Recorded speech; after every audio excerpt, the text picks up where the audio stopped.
Assalamualaikum warahmatullahi wabarakatuh. Yang saya hormati Bapak Imam Nur Hidayat MPD selaku dosen pengampu mata kuliah Manajemen Pendidikan. Saya Isnaya Nur Cahyani akan memaparkan materi mengenai manajemen pendidik dan manajemen peserta didik. Yang pertama, manajemen pendidik. Manajemen pendidik merupakan kegiatan yang mencakup penetapan norma, standar, prosedur, pengangkatan, pembinaan, penata laksanaan kesejahteraan dan pemberhentian tenaga kependidikan sekolah agar dapat melaksanakan tugas dan fungsinya dalam mencapai tujuan sekolah. Tujuan manajemen pendidik yaitu 1. Memungkinkan organisasi mendapatkan dan mempertahankan tenaga kerja yang cakap. 2. Meningkatkan dan memperbaiki kapasitas yang dimiliki oleh karyawan. 3. Mengembangkan sistem kerja dengan kinerja tinggi. 4. Mengembangkan praktik manajemen. Dan yang kelima, menciptakan iklim kerja yang harmonis. Komponen manajemen pendidik. 1. Perencanaan pegawai. Perencanaan pegawai merupakan kegiatan yang menentukan kebutuhan pegawai, baik secara kuantitatif maupun kualitatif untuk sekarang dan masa depan. 2. Rekrutmen pegawai. Menyediakan calon pegawai yang betul-betul baik dan paling memenuhi kualifikasi untuk sebuah posisi. Yang ketiga, pembinaan dan pengembangan pegawai. Pembinaan lebih berorientasi pencapaian standar minimal, yaitu disarankan untuk dapat melakukan pekerjaan atau tugasnya sebaik mungkin dengan menghindari pelanggaran. Sementara itu, pengembangan lebih berorientasi pada perkembangan karir para pegawai, termasuk upaya manajer untuk memfasilitasi mereka supaya bisa mencapai jabatan atau status yang lebih tinggi. Promosi dan mutasi.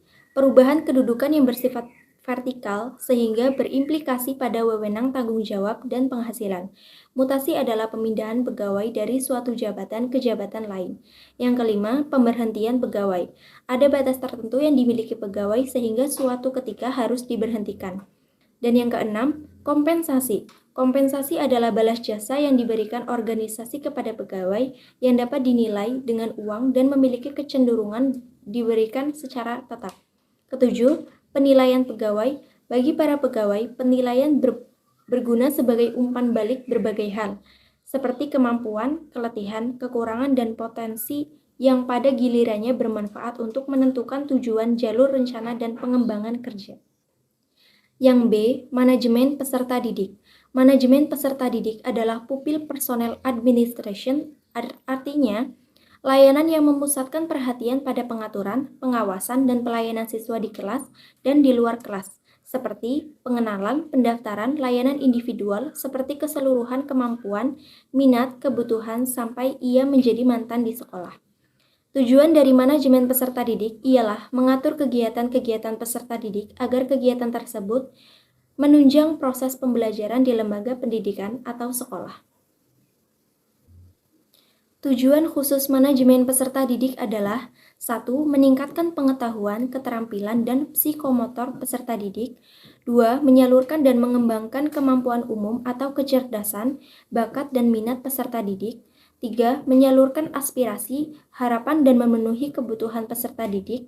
4. Dengan terpenuhnya 1, 2, dan 3 di atas, diharapkan peserta didik dapat mencapai kebahagiaan dan kesejahteraan hidup yang lebih lanjut, dapat belajar dengan baik, dan tercapai cita-cita mereka. Fungsi manajemen peserta didik sebagai wahana bagi peserta didik untuk mengembangkan diri seoptimal mungkin, baik yang berkenaan dengan segi-segi individualitas, segi sosial, aspirasi, kebutuhan, dan segi potensi peserta didik lainnya. Prinsip manajemen peserta didik. A. Dapat mengembangkan program manajemen peserta didik, penyelenggaraan harus mengacu peraturan yang berlaku pada saat program dilaksanakan. B. Manajemen peserta didik dipandang sebagai bagian keseluruhan manajemen sekolah. C. Sebagai bentuk kegiatan manajemen peserta didik, haruslah mengemban misi pendidikan dan dalam rangka mendidik peserta didik. D. Kegiatan-kegiatan manajemen peserta didik haruslah diupayakan untuk mempersatukan peserta yang mempunyai keragaman latar belakang dan mempunyai banyak perbedaan. E. Kegiatan manajemen peserta didik haruslah dipandang sebagai upaya pengaturan terhadap pembimbing peserta didik. F. Kegiatan manajemen peserta didik haruslah mendorong dan memacu kemandirian peserta didik. G. Kegiatan manajemen peserta didik haruslah fungsional bagi kehidupan peserta didik, baik di sekolah, lebih-lebih di masa depan. Ruang lingkup manajemen peserta didik. A. Merencanakan jumlah peserta didik yang akan diterima. B. Menyusun program kegiatan kesiswaan. C. Seleksi peserta didik. D. Orientasi. E. Pembinaan dan pengembangan peserta didik. F. Pencatatan dan pelaporan. Sekian pemaparan materi dari saya.